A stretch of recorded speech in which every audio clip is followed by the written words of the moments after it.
me just be focused on you. Thank you all for coming today. So we're gathered here to pay tribute to Svetlana Nuger, who I know you all loved. And traditionally in a funeral, a Jewish funeral, we say 3 prayers. The first is the 23rd Psalm, and that's inside at the bottom if you want to recite the prayer with me. The Lord is my shepherd, I shall not want. He maketh me to lie down in green pastures. He leadeth me beside the still waters. He restoreth my soul. He guideth me in straight paths for his name's sake. Yea, though I walk through the valley of the shadow of death, I will fear no evil, for thou art with me. Thy rod and thy staff, they comfort me. Thou preparest a table before me in the presence of mine enemies. Thou hast anointed my head with oil, my cup runneth over. Surely goodness and mercy shall follow me all the days of my life, and I shall dwell in the house of the Lord forever. It was a little over 2 years ago when Cousin Mark came to meet with me, fearing that Svetlana didn't have long to be on this earth. And she ended up actually surprising, I think, both of us in the last 2 years. And I think it's appropriate now for Mark, who cared deeply for her, to say a few words.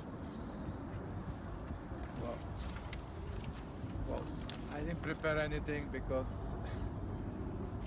it's a little bit of a difficult time, but what can I say about Svetlana? Here was a woman that I met when I visited Russia in 1955.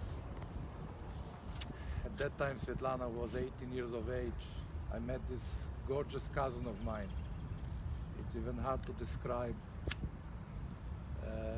at that time, thinking of today, what happens to a person over the years. Unfortunately, Svetlana didn't have many happy days in her life. She lived through Russia, moved to Poland, went to Israel, had a pretty difficult time. Finally, her parents moved to Chicago. She stayed there by herself, lost the love of her life.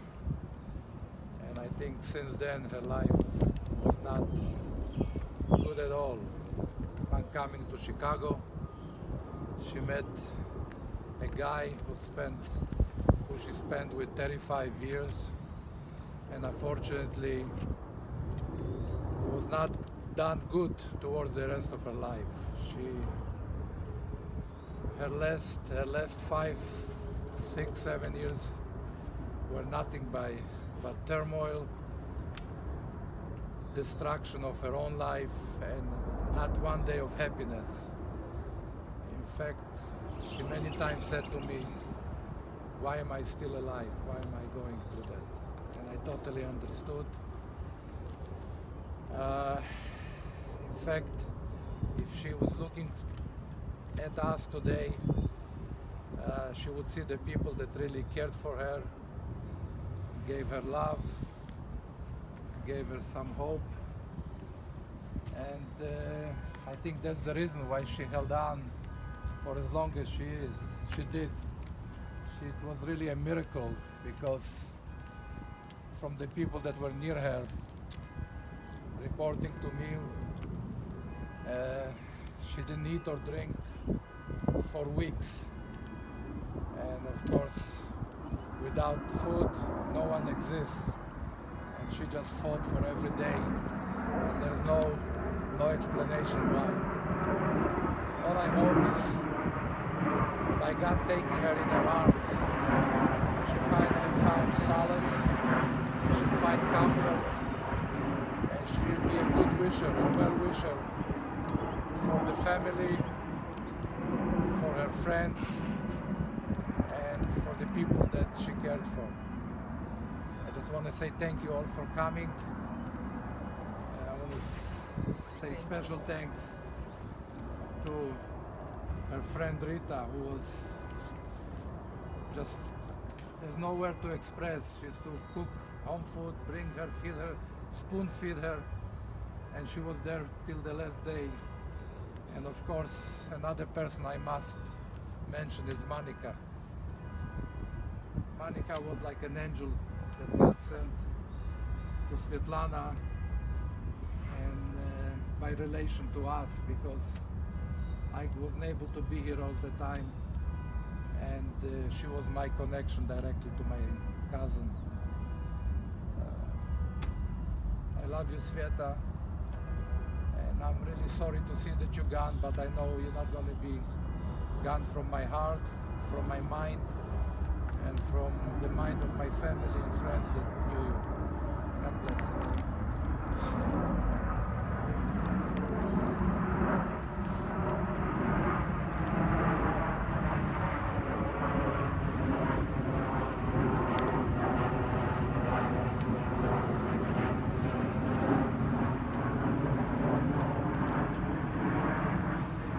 So it's very hard at a funeral like this to talk about a life that wasn't perfect. And Svetlana's life had more tragedy than happiness. We realize as we grow in our intellect that just as our birth was involuntary, our death is inevitable. At a funeral last week of someone who was 17 years old, my great-grandfather, who started the undertaking business back in 1908, had a third of his funerals were children under 15. And a little while ago, I just took a little walk and I noticed a couple of people.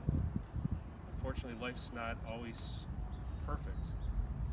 We maybe hope that at the very least we have family, some family that loves us and friends that care for us. And I think you all should be very proud of yourselves that here was a person who didn't have the most wonderful life, but you were there for her, you cared for her and loved her, and that's a mitzvah. She wasn't as fortunate as most, maybe a little more fortunate than some. At least she had all of you to love her and care for her.